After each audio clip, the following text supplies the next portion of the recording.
All right. Hello. Welcome to Whoa. Sorry. I'm Mike. I'm Neil. And we're going to chat about Bioshock Infinite. This is also a spoiler warning. Yeah.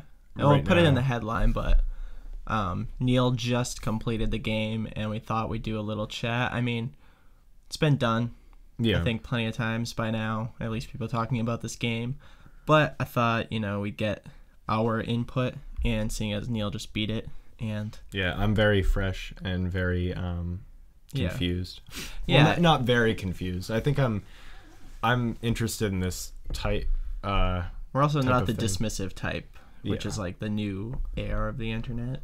I just want to say first off, I didn't say this to you yet, but that last half an hour of the game, I can imagine a lot of people hating it. Yeah. Whereas I hated the last boss battle, like that whole sequence. I couldn't stand it. And then after that, when there's no guns anymore, and it's like half an hour of just like denouement, I wanted the entire game to be that. Yeah. So, well, it's that's the thing is that it's like it's a video game. Yeah. So I feel like you need gameplay. Yeah. No, I get that. I wouldn't want it to be like not violent or like a pacifist game. I don't think it'd work as well. Oh, it totally works the way it is. There could be another way to do it. But I am also from the camp of like Riven is one of my favorite games. Yeah. I like stuff like Dear Escher. Yeah. Which I think is incredible. So yeah, no, it's I mean, I'm from a different camp. I felt kind of the same way about the first Bioshock, where I just wanted I think that game would work better with like a lot less combat though, just from its story. Because this game needed it to carry the story, and that game doesn't as much. This worked very well in as much as you could walk through streets and nobody attacked you unless you attacked them first or if you stole from them, right? Which I liked. So there was time to smell the roses. Yeah. Whereas in Bioshock 1 it was someone's going off again. There was a lot of times where I was kind of looking at the artwork and I was getting bombarded by meth heads. That's like the last hour of Bioshock Infinite. Yeah. It's kind of like, well, the last combat hour, it's kind of like, all right, I know the end's coming. Come on. Just get me there. Like, the last fight I thought was really cool. Just a little bit too much going on. Like, you use the songbird on your side, but there's so much going on that you can't appreciate it as much as you could, I think, if it was, like, taken back a little bit and scaled back a little and a little bit slower, and you really could, like, feel like the songbird was doing a little more. Yeah. But anyways, I guess we'll just start at the top. I was just wondering what you thought of the ending. I thought it was really great. I mean, going into the game, I thought it was just, a period piece about, like, that was anti-nationalism. Not anti-nationalism, but anti-extreme nationalism. Yeah. And anti-racism kind of stuff. But it kind of goes and shows, like, in the game, like, both sides of the coin. Like, it shows, why extreme anarchy is not I found that to be a little cliche. Either. Yeah. The way, like, it totally flips. It was like, all right, I get it. Everyone's evil. Like, yeah. Yeah. Wherever the power goes is where the evil goes, essentially. Right. But they spelled it a little too much, I thought. Like, there's one scene where, like, the Vox Populi, like, murders a child. I think it's supposed to make you be like, they're all evil. Well, she's about to murder a child, and then it's, and then Elizabeth kills Fox or whatever. Yeah. Actually, with the tears, like, when they introduced the first, like, major tear with Mr. Lin, is that his name? Something like that, yeah. I think people know what you mean. That major tear, I thought it would be that one tear. Yeah, the first time it happens, you're like, wait, what? And the whole, like, switching sides, I think that would have been enough to please me. Yeah. And then the game really went above and beyond. Right, yeah. Like, if that was it, I would have been happy. It would have been interesting. And I think a lot of games would have probably done that, where it's like, oh, you shifted and everything's different now. That's what happens in the game. But that's just sort of a mechanism to further develop what the tears are. Right. And what you're actually doing. You're going to another timeline. Now, you said it earlier, or you said to me that you picked up on the nose bleeding, meaning you like died, or there was trouble with you in another timeline that you weren't supposed to have happen. So did you have any clue about what was going to happen in the ending, since Booker kept getting nosebleeds after Comstock died? Actually, I didn't pick up on that. Yeah. I just thought he was like freaking out for other reasons. Right. It was at the end of the game where I'm like, I didn't pick up on that either, but seeing it again and then being like, oh yeah, that makes sense. That's why. It was when you get to the end like that, I sort of stopped speculating in that way, and I'm just like, all this stuff is going to be handed to me in a second anyway, so I'm just not going to think critically. Yeah, I think it's best to just kind of take that. Like, most of the things they explain well enough that you can take at face value, and then. Although, if someone was like, didn't you think it was interesting that his nose started bleeding after Comstock died? I'd be like, all right, I can connect the dots. Yeah. Do you, I was gonna say as an aside to this, a lot of it's based off what we know, and I read the internet a little bit. You haven't done any research, so I've specifically gone out of my way. If we have some stuff wrong, it is what it is. If we miss some of the... If this game's taught us anything, it's the recordings, that we're only human. Right. So, or, listen to some of the recordings that explain some things that... I think I'll go through YouTube and probably watch a lot of, the supplementary material. I was going to say, Bioshock 1 took place underwater. Yes. This takes place in the sky. Yes. So is the next game going to be in space? See, I was thinking about that. Because a space station game would be kind of cool. That I didn't think of space, but I was thinking in terms of the elements. So I was thinking inside water, a cave air, in Tibet or something like that. Oh yeah, that's what I was thinking, because earth, wind, water, mountainous sort of. Yeah, in some isolated mountain. That'll be interesting. But also I want to say about the time that I know it's water and sky, but also. What does this take place in the 20s? Or around? Yeah. It's sometime 1020s. Yeah, I think so. When Downton Abbey took place. All right, continue. But they take. Let's not shoot this in the head before we get started. Yeah, because people are gonna stop listening when they. I'll stop listening. Okay. I'll leave this room. Let's make sure it's all. Okay. My favorite time periods being when this took place, when Bioshock took place, and then I also kind of that 70s jet age stuff in Portal 2. Yeah. So between all the games, I got all the games. Bioshock Infinite, in Portal 2. You heard it here first. All the games. I think those are the only recent big games that I've played. Right. So did you pick up? I'll say that I thought one of my favorite things, which scares me a little because another friend made a comment about this, which I'll divulge, but one of my favorite things were I don't know exactly how it's pronounced, Latus people, the twins. Oh, I thought those were brilliant. Yeah. I want to say before the musical cues that when they come in, their dialogue, I thought those were just really well written. Three favorite parts of the game. Yeah. 3 favorite moments of the game, before the end, just moments where I was that's cool. Yeah. Where I just absolutely fell in love with the game at these moments, and it would probably be different for other people. One, anytime the twins show up, and it's I think they're in the game just enough where I'd never get tired. Well, let me interject and say it was a bit weird when the Rosalind gives you a shields. I thought that was a little strange. She was like, "Here's shields." And you were like, "Oh, cool! I can take more bullets now." Kind of broke the canon of those two for a little while. Yeah. So I think all 3 moments have to do with music. One is the twins, and the musical cue for them is great. Yeah. Second is when you're in the music store, and it opens this. There's a time tear, and I hear the song "Girls Want to Have Fun" performed by that artist. Music from the future. Yeah. Which I loved, and might be something that not everyone had come across. I don't know if.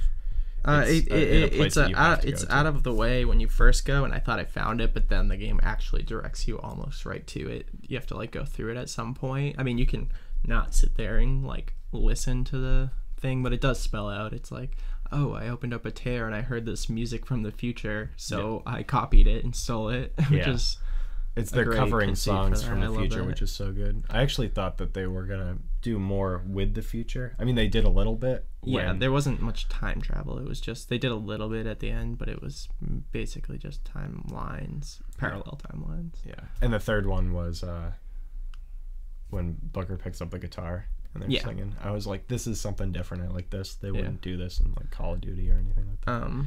But I was gonna say that our friend Matt said that. I said, oh, I really love the Latisse twins and how that whole dynamic worked, and like he was like, oh, that's the most Doctor Who part of it. Yeah, I was and thinking, I was like, oh god, I don't want to watch Doctor Who. that was very Doctor Who, and like the ghost as something besides a ghost. Yeah. The ghost of Mrs. Comstock was very Doctor Who. Although that was my least favorite part of the game. I don't think they needed almost all that. Like it didn't really set anything up knowing more about her in it. No, it just didn't seem as well done or anything. Like it's kind of forgettable. It's like, wait, what? So she, like, I guess she was mad that it wasn't their actual daughter, or she thought that Comstock cheated on her to have Elizabeth because he stole the baby from the other timeline. So she thought he had her, with another woman, and that's why she was so mad. Okay. He's like, no, I stole her from space-time. It's like, what are you talking about? But then, what did she get murdered by Vox? Is that by? No, she killed herself. I think. She killed herself, but they said that it was the woman that was running the rebellion. No, the woman that was running the rebellion was Daisy Fitzroy. Oh, that's right. Yeah. Okay. I thought. All right. So she killed herself, and then she killed herself because she couldn't deal with that, I think. Then where did the ghost? No, she couldn't. No. They killed her because she was gonna come out and say that Elizabeth wasn't his real daughter or whatever. So they killed her to silence her because she was gonna come out and say that, and that would destroy their whole regime. Okay. So that's what it was. Yes. But okay, so I understand that much, and then the spectral ghost of her. I think that was just her not rested. I don't know. It seemed kind of sci-fi-ish to me. Yeah, is that kind of? I was wondering, like, weird. I don't know. Are ghosts when you pull in someone from a tear? That's probably explained in a universe. I can't remember, but I just can't remember. I didn't look into much of that because I didn't think it worked that well. Yeah, and then she like revived soldier bodies, and they had items on them. Video games. They were buried with ammunition or something. I don't know. That whole part was that's just, one like, conceit with really the game questionable. that, to me, like, shooter aside, have your opinion on that, but it does seem weird to me and sort of a video gamey holdover that there's items and, like, the item gathering part of it seems like it should have been moved beyond, like, clicking on everything to get pineapples and whatever, like, a little bit too gamey. And as much as, like, I mean, it was a good reason to go around, I guess, and like click on stuff and find things. So maybe you would have missed some things, but maybe a better way to do that, more elegant way, would have been better. I did spend a lot of time like going through like shelving units and which trash there's cans. basically nothing unless you need ammo. Yeah. Like I ate so many pineapples at full health. It just was irrelevant. I drank a lot of beer at full salts, and that was not a good idea. Did you pick up on the like meaning of the coin flip thing at the beginning with the Latisse people? Yeah, where they both looked at the coin and he saw heads and she saw tails. So every time he saw heads, is that what it was? Well, it was that they were checking. I believe it's that they were checking the current timeline because they've done this rigmarole millions of times because they're like time lords. Yeah, let's just say like they can walk through time however they please. They're not constrained by the timelines. I absolutely loved their first. Well, weren't they first introduced on the boat? Right, but you don't realize it's them. The coin flip was like one of their first. Yeah, that's their first introduction really. Yeah, I believe I read that that's them like checking to make sure everything's in order because it always lands on heads. Okay. So they're like making sure he comes through, he says whatever he says, they flip it, it lands on heads, and that's why they had like that chalkboard with all the heads crossed off, like, all right, yep, heads again. Yeah. Yeah, I love their attitude because it's so different from every other. Yeah, or at the beginning, character. she says, why doesn't he row? And then she's like, he doesn't row. It's because like he doesn't He row. never rows. He never rowed. Yeah. They know he's not gonna. He never does. Yeah, I think out of all the parts, I wanted to see what they were talking about in the very beginning. Yeah, the ending is a little like confusing as it goes through the first time you see it, but they have the part where he comes and he tears them through the wall, and then they go on the boat, and that's like the beginning of the timeline again. Like that's how they got him. They just ripped him out of the wall. Yeah.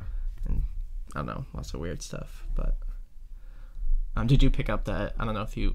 I think it's explained in the recordings that the Lutis twins are the same person.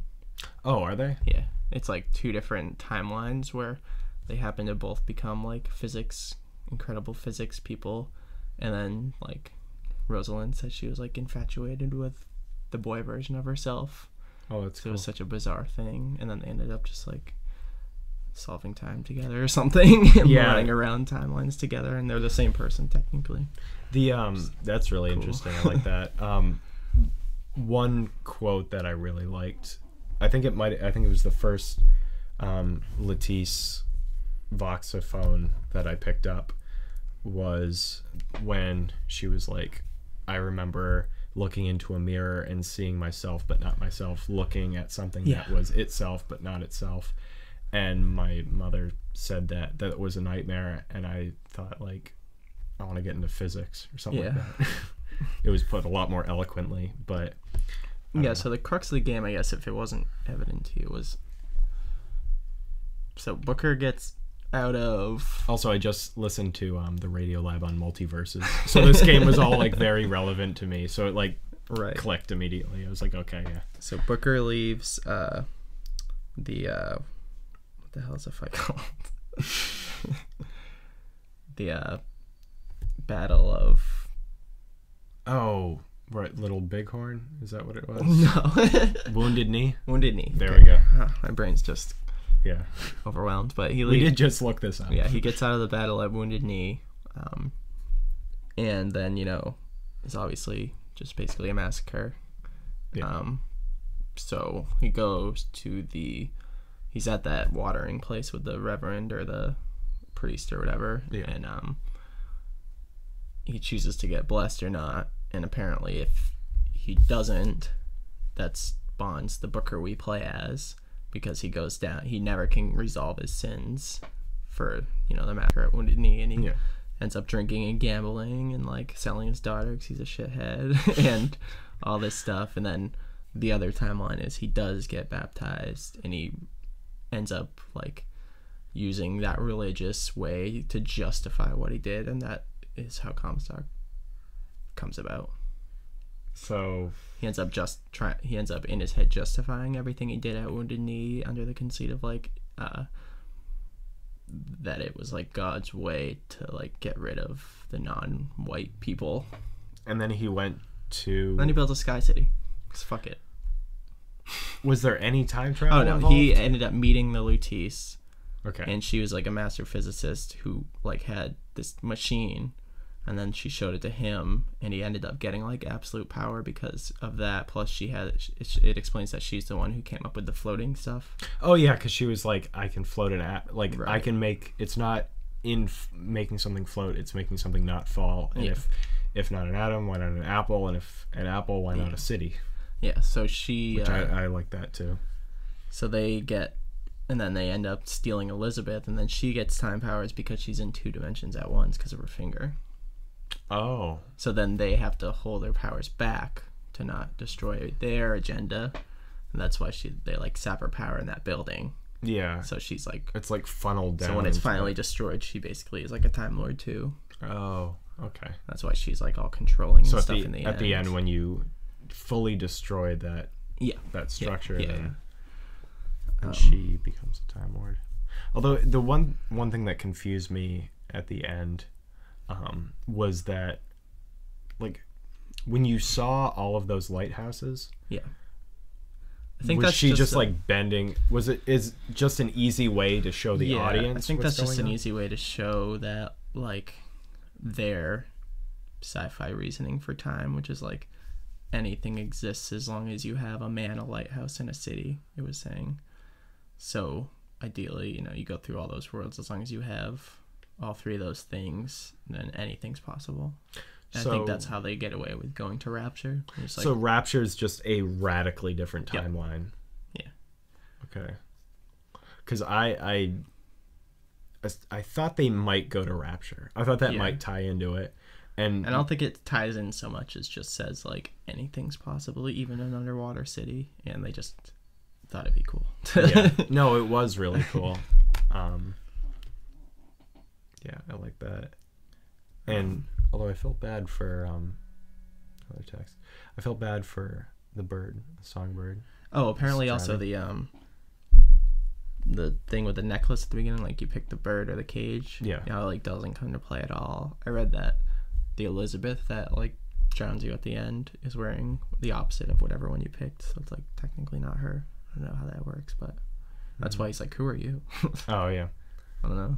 that's cool. Strange I like thing. that. Yeah, little touch, I guess. I thought it was funny that Cage was like a song. It was the notes, and Yeah, like CAGE, and that she wouldn't write like CAGE and then a musical note. yeah. Just to, Just like figure it out. yeah, it's like she'll figure out when it needs to. That's the interesting thing about like writing for time travel or whatever, is just that, like, how much sense can you make where it's still a story? Yeah. Because obviously she's not gonna. Yeah, maybe one part that might have confused me a little bit was older Elizabeth. Well, that was apparently if she got you failed, and then that happens right at that part. Like that's if she ends up, Booker dies or fails, and then she can't ever like get away, so she just ends up, I can't remember, they explain it in a way, but she ends up just following in Comstock's footsteps and going through with his plan to just like destroy America or whatever. Yeah. It's probably a better explanation than me mumbling, but I remember I read it and then I forget exactly how that is explained, or why she would commit to Comstock's part. I think it's because like Booker fails and then she's like, oh, he must actually be the false prophet or something. Yeah. But maybe that's a bit of a stretch, but Does Comstock know that Booker is him? yeah. He must. Yeah. He that's why he specifically picks her, because he wants his daughter, in quotes. I mean, it's not his daughter because she's born after that change. So it's technically not his biological daughter still, but it's from who he would be. Yeah. So yeah, that's why he chooses to get the daughter from Booker, because he knows that they're the same person. So it's kind of his daughter. Yeah, he knows that much. Yeah. You also mentioned that when she cuts her hair and changes her outfit, that she is. So I thought that was kind of an interesting choice to do at that point. And the vibe of the atmosphere around that part is very like serious and very like almost alarmingly so. You're like, oh geez, wait, what? Yeah. Like it almost made you kind of think. And I was reading some theories that go a little deeper into that, but I mean, it's clear that it's her stepping out of childhood and becoming a woman. Yeah. But there was some theory I was reading where like the first time you kill somebody, she like steps out, and that's supposed to signify like ovulation because it's such a thing to a woman. And then she ends up killing somebody, Daisy. Yeah. And then after that, she changes her whole outfit and becomes like a woman. So, Yeah. I don't know. I feel like I've read I was reading something about Ken Levine, and that's probably what he meant. Yeah. It probably was, I'm sure. Although I think the first one's cuter. You asked me if I killed Slate. Yeah. I was just curious. What did you do? I spared him, and then Booker's like, they'll take care of him. Oh, I killed him because I felt like he was a traitor, so someone was gonna kill him anyways, and I should just put him out of his misery. And he was kind of a dick. He tried to kill me. Do you want to know what happens to him? Yeah. Later on in the game, you go to you're trying to get Mr. Lin from like the 9th chamber or whatever. You go to chamber 8, and he's sitting there, and he's just the shell of a man, like staring into a table, and it's like in like a wheelchair. I don't know if he's in a wheelchair. I might be misremembering it, which is a theme of the game. Yeah. Fill it in. Yeah, and yeah, he's just like staring at the table, and then she said something like, "Oh, you weren't kidding when you said that. Like, take care of him," or something like that. See? Or he said that. I shot him, and then she was like, "Oh my god!" And I was like, "I had to be done." She's like, "Okay." Yeah. Just like moved on with my life. Well, I was like, he deserves it, but you know, I always take the path of the righteous usually in these games. Yeah. So another thing we kind of said was like the Vox Populi rise of them seemed a little contrived, but I thought I didn't like. Well, okay, so I didn't mind the character Daisy Fitzroy. She was fine. Yeah. You know, for what she was, and then so you go through the tear, and you apparently were like this great rebel, and you were like helped the Vox Populi. You like supplied them with weapons or something, and you helped overtake the nationalists and stuff. And you apparently die, right? You die doing this, so you become a martyr. Then, you know, you come back to that timeline where you're a martyr and you're supposed to be dead, and you're like, "Oh, hey, what's up? I need like that airship, Daisy." And she's like, "You're dead, so I'm gonna kill you." Like, that annoyed me. I was like, it just seemed just like such a simple, like, inelegant, annoying way to do that. She was like, well, I took it as like Booker's dead. Yeah, I took it as like she thought that someone was posing as Booker DeWitt, not that it was actually him. Yeah. Like that he couldn't explain himself. He was just like being a shithead and dressing up like Booker DeWitt and claiming that he was him. I guess when her martyr died. Right. And she's such an extremist that like she doesn't care. She didn't care to look into it. She just wants to kill him. Yeah, I guess so. I was just like, I don't know. And like maybe she saw him get shot right in the face in front of her. They don't really explain that, but I just figured like, wouldn't you be like, "Oh, he didn't die"? But it felt like she was like, "No," because she kind of says like, "No, the story goes this way. If you come back, it ruins the story." Yeah, well, that's like, does it? Wouldn't they be happy to see him? I think she was saying like, I think maybe she's a control freak too. No, it's the importance of a martyr to a crowd. Right. They like a very clean cut story, which is sort of what Comstock did the same thing. Yeah. He was like, "I'm a war hero," and then Slate was like, "You weren't even there." But he was there technically, right? Yeah. So, well, I don't know if Slate knows that he was Booker, because I don't think he Slate does. becomes like follows him, but Slate fought with Booker. Yeah. And I think Slate probably didn't think that they were the same person. Because apparently Comstock also, you know, they actually explain the tears aged him and all that crap. Oh, really? Because he has like some crazy space cancer, and he ages fast, and try to explain his looks and everything. Apparently in an early version of the game he looked more like Booker, and they didn't want to spell it out as much. Yeah. Which I don't know. Oh, what I was gonna ask you was, did you what was your reaction to press X and then he brutally murders Comstock, and you're like, wait, what? Yeah, it was like intervene. Yeah. Which I am a huge fan of, like, press X and it does this in this game. Like, I just want a website that has all the images for every press X. Like, I was just cracking press up X. I'm like, oh, I'm gonna like push him to the ground, and then I'm like, wait, what? What are you? Intervene a domestic. I wanted to intervene me intervening. Yeah. I was waiting for the other X to be like, chill, Stop. Booker. Yeah, I love Steer Zeppelin, and Titan Corset was another great one. Yeah. But yeah, intervene was good. You think it was like play Ricky Lake, or like whatever his name is, Jerry Springer. I'm like, whoa, back it off. Yeah, but yeah. No, it's like, and I was like waiting for more explanation, because I'm like, oh, we finally got the Comstock. Oh, you murdered him. That's one thing But they obviously didn't want to divulge because they were saving that, I guess. Right.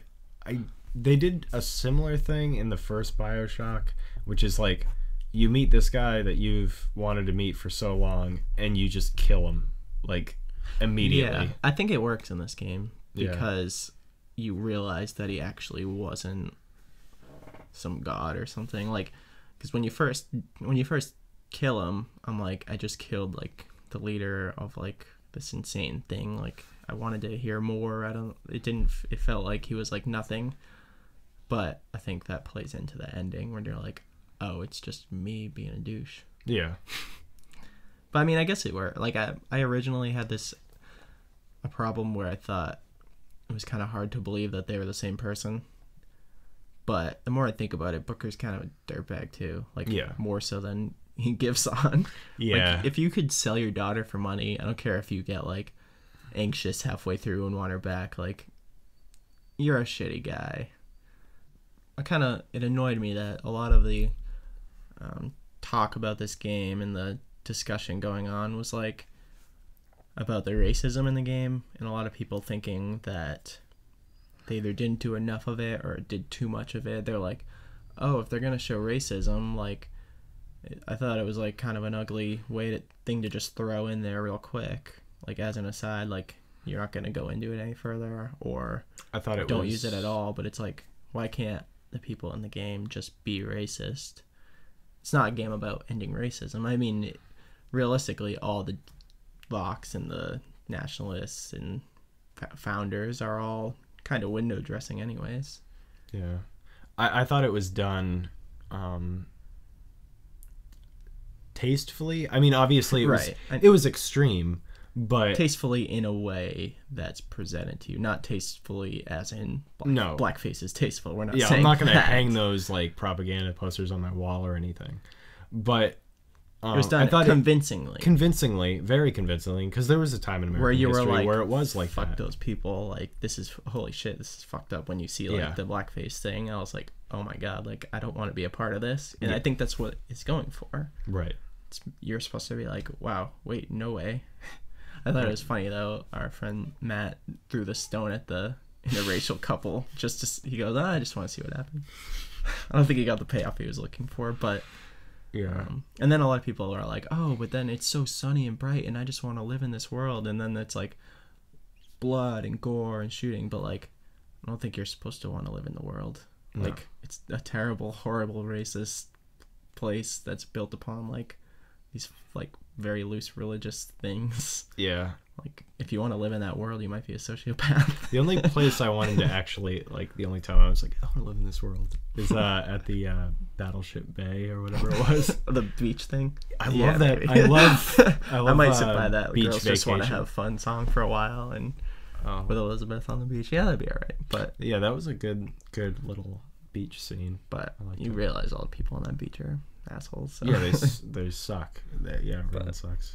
Oh, and then another thing was, I watched you play to end, and you were having a bit of trouble with the last fight. Yeah, okay, so my problem with Bioshock 1, I mean, at the end, you have the boss fight with Fontaine, I think. Yeah, and it's like Frankenstein. And it's Frankenstein. It's ridiculous. It doesn't specifically feel like it fits the game. It does. I think that's the general population. Nobody likes it. Although I beat it on my first try, like, without trying much. Because I'm a good focus gamer. Like, if you give me just one guy to fight, I'll do fine. Yeah, I was actually surprised you played through almost all of it on normal. I thought you would have put it to easy earlier. Oh, I died so many times during... Because I died about 3 times the entire game. I died 18 times or so, like, fighting the ghost of... Yeah, just the first one, too. Yeah, because they throw so many soldiers at you. Yeah, it's I don't know. I'm not a good... I think you get overwhelmed.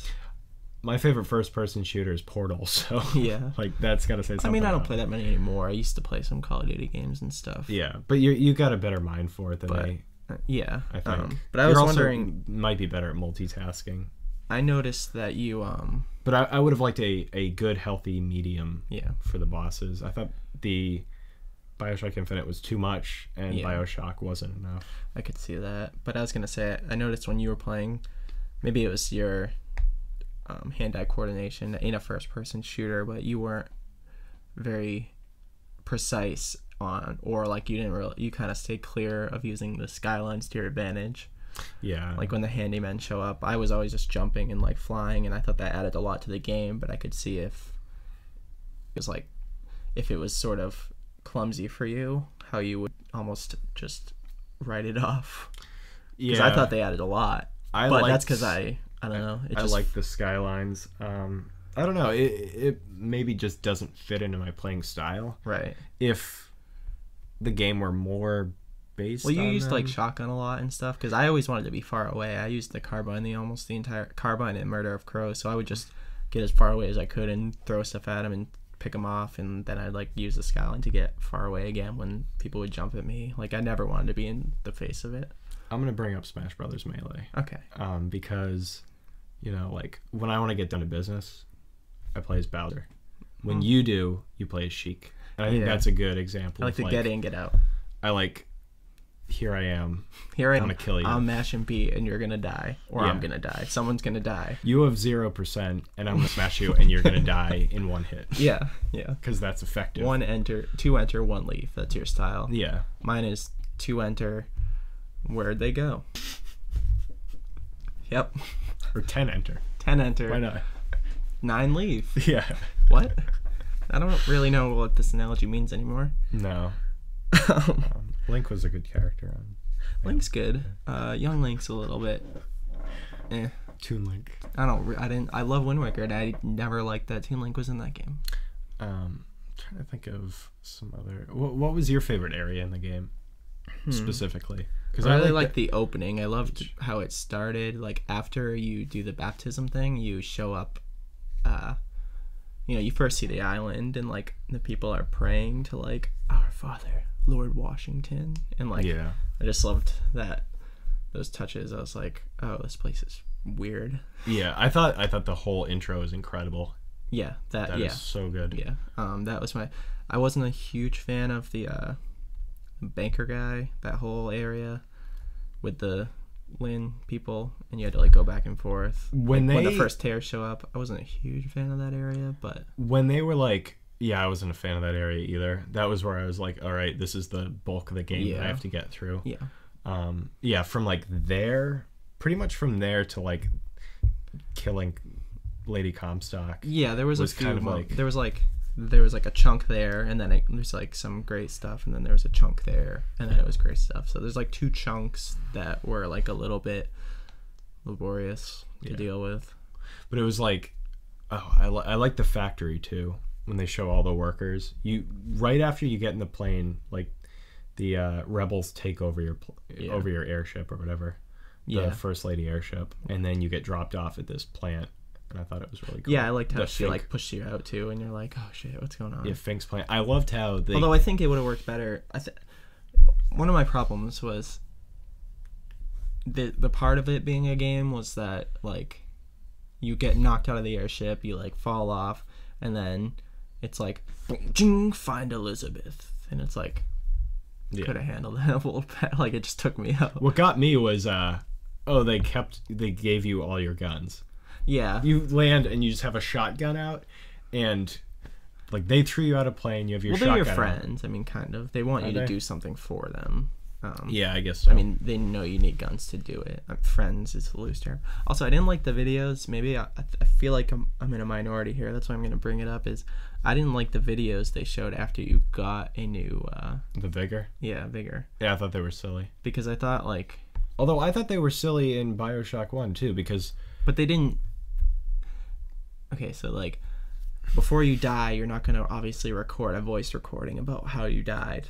But I can get past that. I can kind of, in a game way, get into it. Or like, the stupid viewfinders that explain weird things that like, okay, you're just setting up the game, this is cool. But like, where is that playing from? The Plasmid video? Yeah. Like, you just like drink it and then this thing shows up in your eyes. Like, I didn't like that it wasn't given a context in the world. See, my context for it is just like that would be running on, like you go into a store to buy a plasmid. Yeah, but you found like wrapping waters on the ground, and then it just played. I don't know. It just and it explains such basic stuff too that it was like they're only there to look funny. I think like because they didn't really. It's like this one you press it or you hold it. Oh, like every other one. Okay. Yeah. What gets me is that in the first Bioshock. In this one, they were so ridiculous that I just like whatever because they have like the gentleman fighting the devils. Yeah. And I was like, they whatever. are really But in the first silly. one, there were times where it felt like they were actual products, and then they're like, use this fire to kill your enemies, and it shows a businessman like killing people with fire. That's another thing. Like, they didn't really get in. I feel like for the sake before of Rapture gameplay, fell, they were arming civilians. Yeah, with but even these in this powers. game, I feel like they didn't really go into it for the sake of gameplay. But like, I mean, they had the crows and they had the firemen, but like, these things are all over the ground, and they ship them in crates, and you can go to a fair and drink one. How come more people don't have like I get why someone wouldn't use possession on you and then you kill yourself. Yeah. And that happens over and over again. But if they're so readily available and they're like just in crates laying on the ground, wouldn't everybody be able to shoot crows? Wouldn't everyone have all of them at a certain point? I think it would be. But I mean, I get why. But I used the crows the entire game because I saw it and I was like, oh, you shoot a murder of crows out of your hands. Well, that's never leaving my inventory because that's too cool. Yeah. Like, I had to use it. I didn't care if it was good or not, which it was good. It's definitely a step up from the bees from Bioshock. Yeah, I'd rather have crows than bees. But if I were to make this game, I think that part of it, like possession, for instance, it wouldn't be a civilian. I never use possession. I used it once in a while just because it was kind of Accidentally. Yeah, accidentally all the time. But if that was like either like take control of robotics, fair enough, or like make someone fall in love with you and then you're just using it for a different application. Does that make sense? Yeah. Or like the fire one, not like throw balls of fire, but just like you could set traps too. I don't know if you ever did it, but if you held the button, you could like lay a trap on the ground I didn't for them know to run over. There's a lot of things I didn't know about this game. Yeah. Technically, like the technical aspects of it. Oh, you also seem to maybe I'm filling in the gaps here, but you seem to allude to not really liking the handyman. Because I loved them. They were like big monkeys. Well, they explained it at the fair at the beginning that they were like these horrible science projects of men that were like they turned into these, and like when you kill them, they even scream. They're like, "Don't do this to me!" Oh, really? They like barely want to be there. I thought it was like a tragic. That's pretty tragically. I don't know. I never felt good about killing them myself, but I don't know. I thought they were kind of cool in like this really weird sci-fi dystopian way. Yeah, I think it's when I first saw the trailer for the original Bioshock Infinite trailer, I saw the handyman and I just thought, I guess these are the big daddies of this game. Right. And I've kind of had that in the back of my head. Oh, we didn't even touch on it. For the entire time. That those are just like the big daddies of this universe or this game. Yeah, and they're not at all. And I sort of just have written them off since then. And I think that's why. What we haven't even talked about is Songbird, which I think is like the coolest designed thing from my like childhood starry-eyed like, oh, that is so cool. Yeah, it makes more sense to me now that such a strange creature, yeah, because he was sort of designed similar to the Big Daddy. Yeah, like the stitching and stuff. Stitching in his eye has the same sort of like underwater helmet type of vibe to it. Right. So I assume, knowing what I know about the game now, because when I was playing it, I was like, how does the Songbird even make sense in this universe? They have some but there's like drawings of him, like I assume. Yeah, and they do have a few voice recording things that talk about designing it. Like there may or may not be somebody inside of it also. See, what I assumed was that they found some universe where a creature like the Songbird existed. They pulled him through and they made a costume for him. No. Like a battle armor costume. No. And then like made him become friends with this little girl. No, it's explained that a scientist created it. Oh, really? Yeah. So, well, I guess that makes sense. If the handyman is like a mad scientist. This handyman's either the first test and then the Songbird. I think the Songbird might be the first test and then the handyman is like where they ended up. But they explain that they're both like these crazy science experiments where they. I think it said that the handyman was like a product of them trying to figure out how to make man immortal. Okay, yeah. Where like they fuse him with machine. Yeah. But I thought that the Songbird, I guess, I mean, thinking back and stuff, it's used sparingly, which is good. Yeah, I thought just enough, and then at the end you become his best bud. Yeah. And But I did think that it would have been in a little more, and I think maybe was like budget reasons. I almost think they would have put it in. I almost think like ideally they would have had it a little more, but maybe not. But I feel like it was missing like one key scene that was like a little longer than it just showing up for you to kind of identify with it a bit more. Yeah. Because it's really nothing more than like a scary plot device. No, I was going to say end. plot device, yeah. And I wanted like one scene where maybe it's chasing you a little more than just like explosions showing up around you, or like I don't know, I thought there was something that just wasn't there, and maybe it's not supposed to be there, or maybe it's budget constraint. But like if they had that instead of like fighting Lady Comstock 4 times, I would have liked that a lot more or something. Songbirdy. If most of the game was like that Lady Comstock part, I would have just not played it. I asked Matt halfway through the game what he thought the ending and like where he thought the game was going. See, I assume that Booker was actually from the future, was from like the 90s. Yeah, you had said that, but he said oh, obviously the ending's gonna be you fighting Comstock riding Songbird around. I thought that was funny. Yeah. I was like, you're close. I thought I was gonna ride him, and I was like, this is gonna be great. And then I couldn't, and then you just had to like be like, get that Zeppelin. Yeah. And then he got him. Yeah. I mean, that's what Booker would say. Zeppelin, there. One thing I remember reading about, or Elizabeth going, Songbird, no, I'll do it. Yeah. Thinking about was that people were complaining the big daddies in the first game were overpowered, so they put a lot of mid-level bosses in this, like the Patriots, obviously, right? Which I actually kind of liked. Yeah. I didn't really like the Crow guys. I thought they were annoying. I actually liked the Crow guys. Really? Yeah. I like them the best out of all the sort of bossy MIDI guys. Those I thought they were cool, ones. but I didn't like fighting them. See, I thought they were just kind of a little easier. And then I didn't like the rocket guys. They were just really annoying because once you got close, they just took too many bullets, and they were what you call like I hate those guys. Bullet sponges. They suck. Yeah, they. I'm done talking about those rocket guys. Yeah, they kind of screwed you over at the end. Made you have to fight that last fight a few times.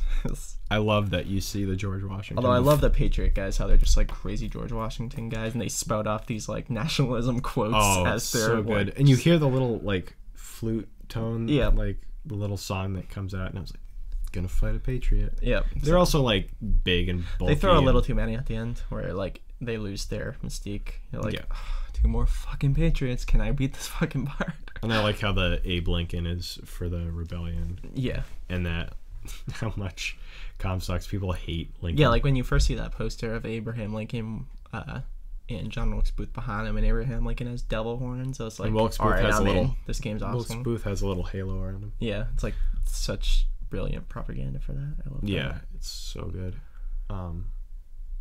That you see the like George Washington robot before you fight him, and you see him, you go like, he's gonna be trouble.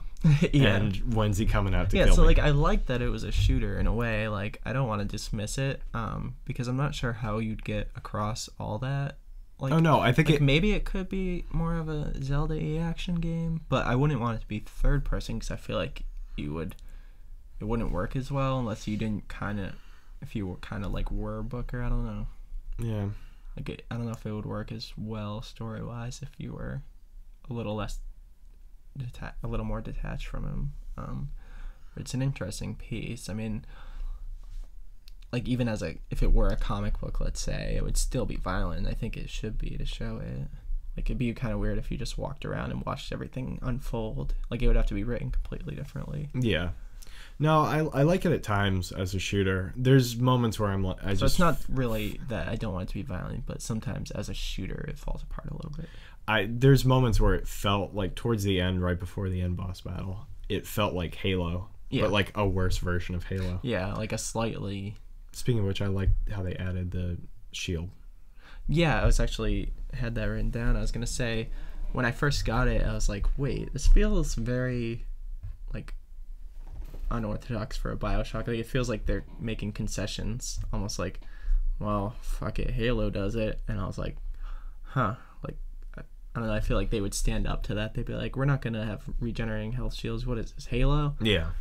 And then as I progress in the game, I'm like, thank God. Like, I know why they added that in. They were like, screw this. Like, you need this for the game we made. You have to have this. And no hacking at all. Oh, thank God. Yes, I really appreciated the way they did that. Yeah, there's a lot of things that they changed from the original that they learned. Like, streamlined it. This is actually the way that this world was set up. I sort of wished you see a glimpse of it in Bioshock 2, but I kind of wish that Bioshock 2 had been a prequel, or if you would have been able to like explore the world as you would this one. I enjoyed that a lot.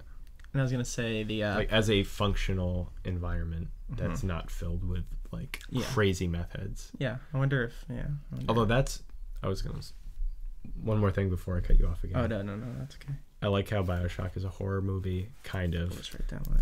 And how Bioshock Infinite is a sci-fi kind of. It's like they sci-fi switch thriller. Yeah, they switch genres. Yeah, it turns it's a sci-fi action, whereas Bioshock 1 is pretty much a horror. Period horror. Well, it's that Bioshock 1. I know you don't know much about before that or like game development, but it's I don't know a reimagining of System Shock. Oh yeah, which was a horror game. Okay. Much more so.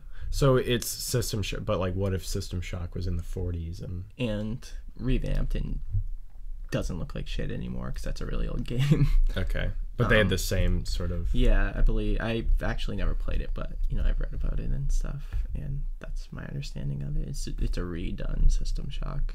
Now, did the period stuff, like the taking place in the 40s? I don't know too much about the Fallout series, but I do know that there's a lot of that retro stuff. And do you think that it might have stemmed from the success of Fallout at all? Or are they completely disconnected? It's just, I think it's maybe took aesthetic values from it and like looked at it and appreciated things, but I don't know if they did it because of that. I mean, it's a popular period to... like an art deco is like a popular period to model something after anyways. Grim Fandango. Right. Well, that's a great game. But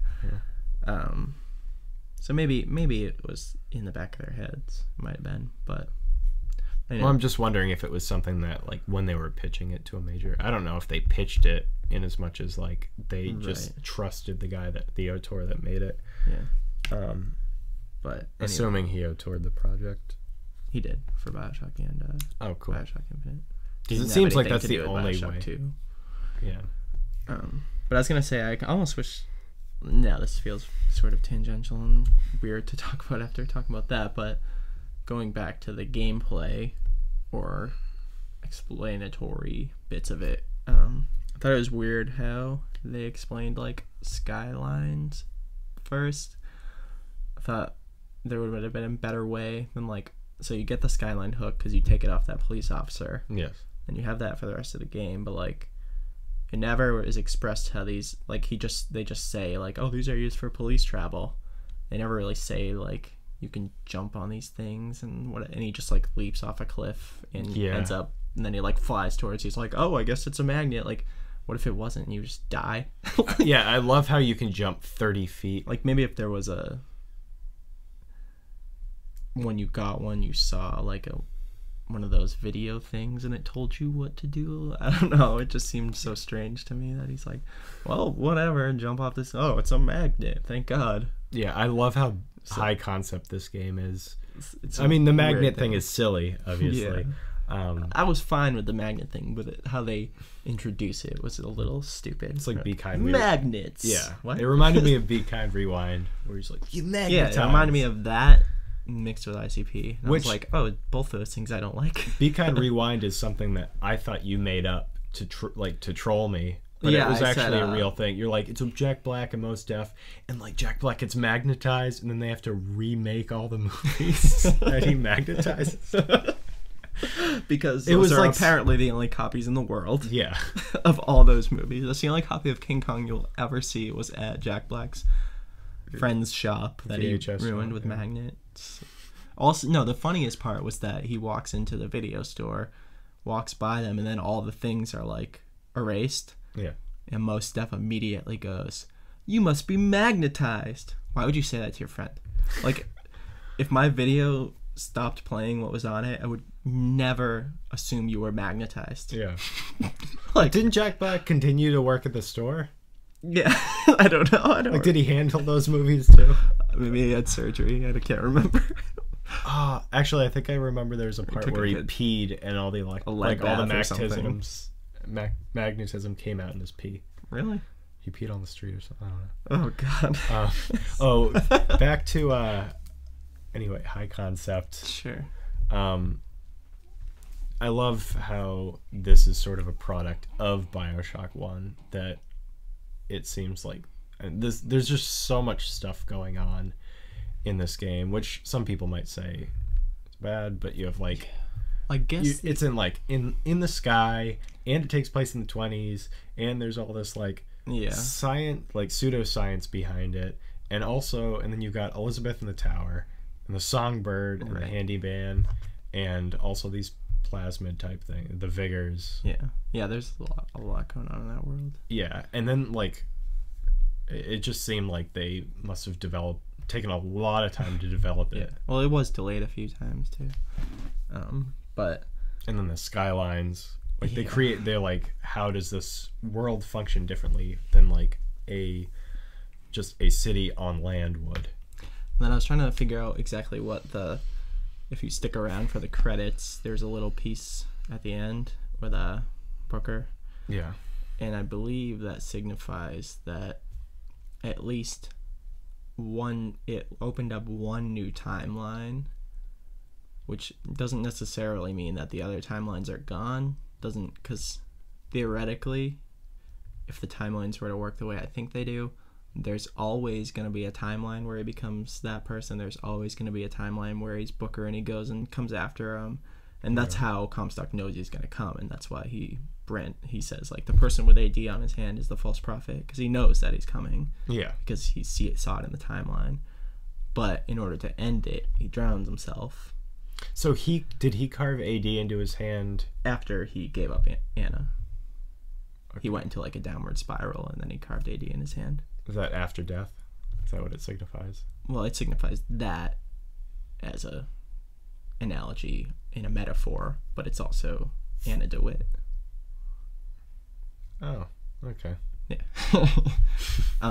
But I think the end signifies that it opened up a timeline where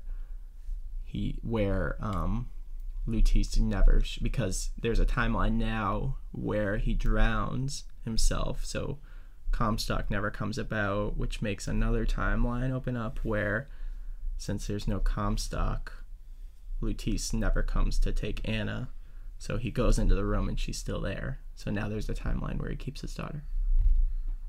Oh, that's so sweet. Like there's a happy ending in there. Yeah, that's good. I like that. Which I thought, you gotta think a little, but I believe that's what they're trying to signify with that. Yeah, if you're gonna make multiple universes, there's one that works out. Well, now there's one where Comstock, or maybe Comstock's gone forever, it's implying, so that now Lutece never shows up, because Lutece never meets Comstock, because Comstock never comes about, because he drowns him right before that baptism. But also, if there's infinite, then it probably is still happening somewhere.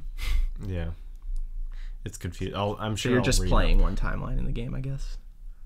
The timeline where Booker kills Comstock or things. Yeah. So,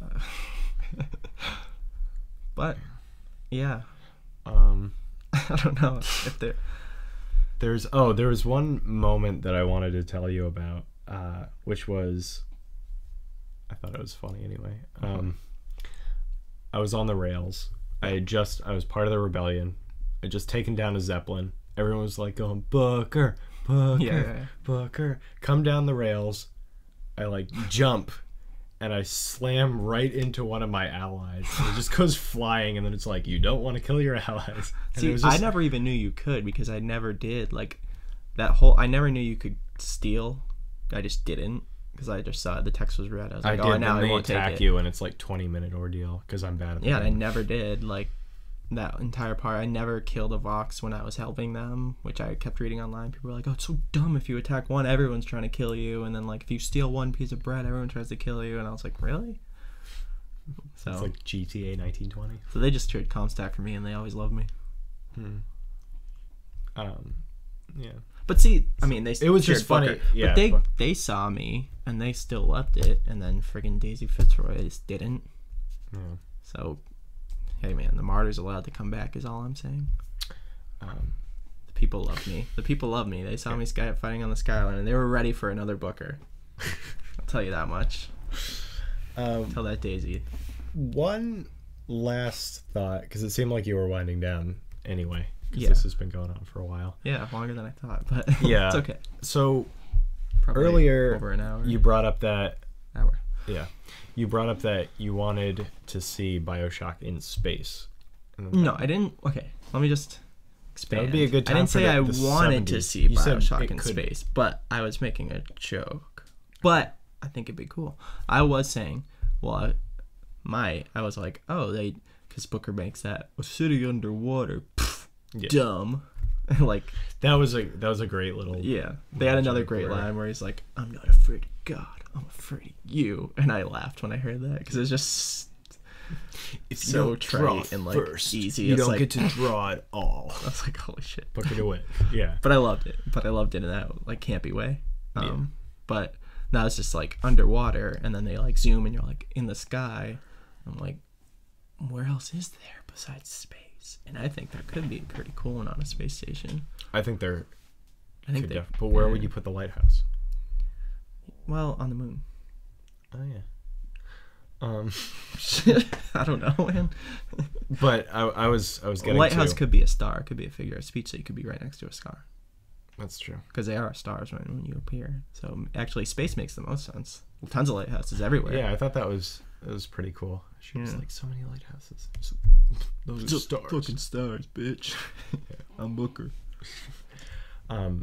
So you have pretty much the way I see it at the very base of these games, Bioshock and Bioshock Infinite, you have a setting and then you have a set of ideals. I mean, I will say there's two, so I don't want can't extrapolate like statistical evidence from this, but from the two there are.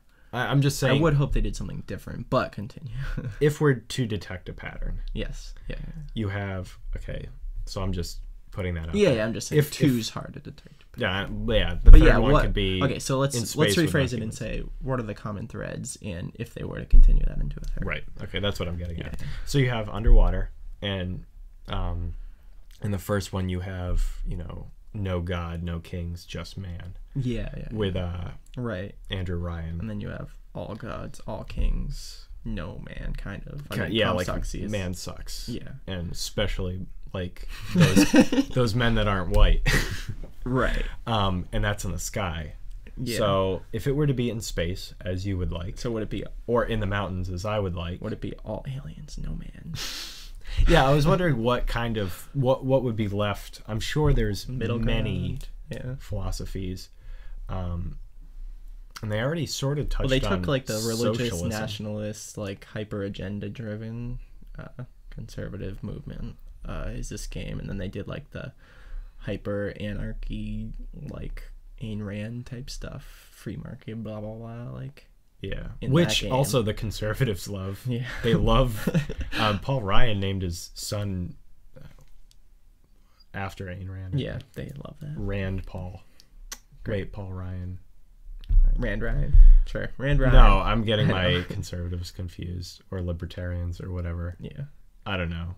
There's a Yeah. there's a Rand Paul. political figurehead. He with exists. Rand. Yeah, Are you saying Ron Paul? Ron Paul's son. It's Rand Ron Paul would love. Yeah, Ayn Ron. Rand. I think it's Ron Paul's son, Rand Paul. Okay.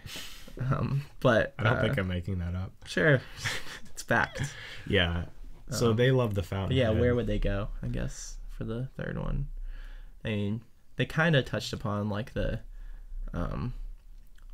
what would happen in the liberal agenda sense, which is like the Vox, and like how absolute power is evil to all. It doesn't matter what you're... They also covered Right. socialism in Bioshock 2, I think. I mean, Really? that was like the like Okay. men working together to take down Okay. like the big figurehead. So I think they covered the opposite side in that. So I'm not sure what's left. Peasants suck. Is that the next one? How about like, I kind of, I guess the racism might cover that in this one. yeah, I don't know. I don't know. I'm open to a third one though. I'm open to a third one. I'm open, like I said, to playing a Bioshock Infinite 2 in the vein of Bioshock 2, which is not totally done by Irrational and Ken Levine, just to see. I mean, I don't think it would matter that much, but I'd visit the world again Yeah, for another 8 to 10 hours and see what they do. I would too. I think it would be fun. Or what they do with DLC, which I hope is side stuff and not essential Booker canon. Or maybe even like some past stuff. I don't know. You're gonna have to fight some Patriot Tafts. I'll fight Patriot Tafts all day. Yeah. Ulysses S. Grant. You go through and you have to defeat all the presidents as crazy Patriot bots. Yeah. You have to Become a time agent. Become a time Pinkerton. Yeah. Pinkerton time traveler. you're gonna take A-tracks from the future. That'd be pretty fun if you played as him discovering music. Yeah. I think just You have to remix Beach Boys to win. the concept of like getting future songs Oh, I love that. in time riffs, I just thought that was so cool. I wish I had thought of it myself. Yeah. It's so great. I agree. I think that's I think we should that's it. probably Yeah. end it. Yeah. So that was Let's Chat About Bioshock Infinite, and I hope your opinions mattered somewhat, and maybe we said something new. Who knows? We'll do some more of these in the future about anything really. Stuff. Anything that we're interested in. Also, I wanted to say, if you got this far, this is sort of a prototype for a potential podcast. We saw the other comments and we agree. We already talked about this. Yeah. But if we could find a way, and if we had some sort of base, if you people wanted to hear it, I would like to find things to chat about, because I'm all up for chatting on this microphone. Yeah, anything that you think that we might be into. I think if you've heard this much of this, Right, if you've been listening for an hour and 10 minutes, I'm going to assume you want to hear us. Otherwise, maybe next time don't listen for an hour and 10 minutes, because that's crazy yeah. if you hate it. So So next time we'll find something to talk about, and I hope you enjoy it. happy hunting.